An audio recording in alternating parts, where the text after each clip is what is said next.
بسم اللہ الرحمن الرحیم۔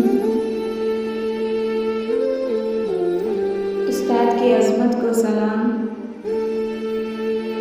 اسلام میں استاد کو اعلیٰ مقام دیا ہے۔ رسول اللہ صلی اللہ علیہ وسلم کا ارشاد گرامی ہے، مجھے تو معلم بنا کر بھیجا گیا ہے۔ استاد کی عظمت کو ترازو میں مت تولو۔ استاد ایک انمول سا تحفہ ہے۔ یہ غم کھاتا چلا جاتا ہے مجھ کو، مجھے اس خوف سے فرصت نہیں ہے، کہیں برکت نہ اٹھ جائے وہاں سے جہاں استاد کی عزت نہیں ہے۔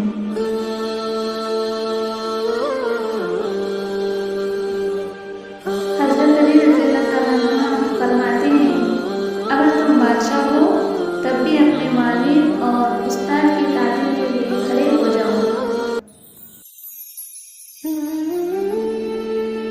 استاد اور سڑک دونوں اپنی جگہ پر ہی رہ جاتے ہیں، مگر دوسروں کو اپنی منزل پر پہنچا دیتے ہیں۔ استاد کی مثال ایک چراغ کی طرح ہوتی ہے جو دوسروں کو روشنی دینے کے لیے خود کو جلاتا ہے۔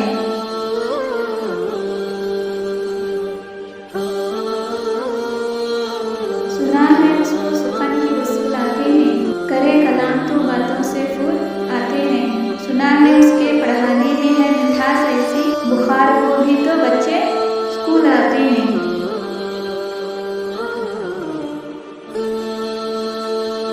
جو شاگرد استاد کی سختیاں برداشت نہیں کرتا، اسے زمانے کی سختیاں برداشت کرنی پڑتی ہے۔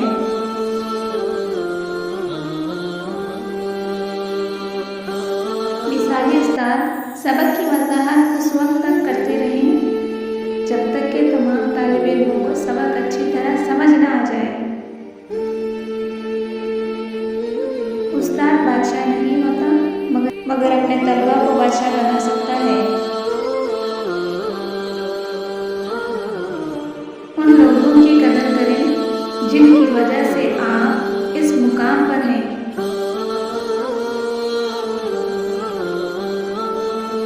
استاد بادشاہ نہیں ہوتا، مگر بادشاہ بنا دیتا ہے۔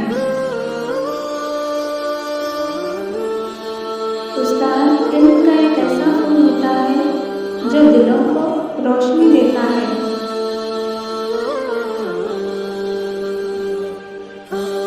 دست معصوم کو وہ لوح قلم دیتا ہے، نونہالوں کو وہ قندیل حرم دیتا ہے۔ بانٹتا پھرتا ہے روشنی سورج کی طرح، ڈوبتا ہے تو ستاروں کو جنم دیتا ہے۔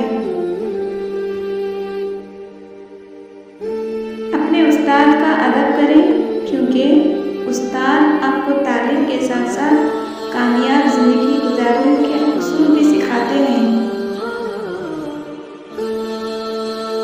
جن کے کردار سے آتی ہو صداقت کی مہک، ان کی تدریس سے پتھر بھی پگھل سکتے ہیں۔ استاد بادشاہ نہیں ہوتا، مگر بادشاہ بنا دیتا ہے۔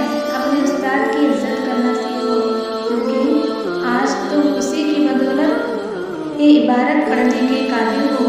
سکندر اعظم کا قول ہے، میرا باپ مجھ سے آسمان سے زمین پر لایا اور میرا استاد مجھے زمین سے آسمان پر لے گیا۔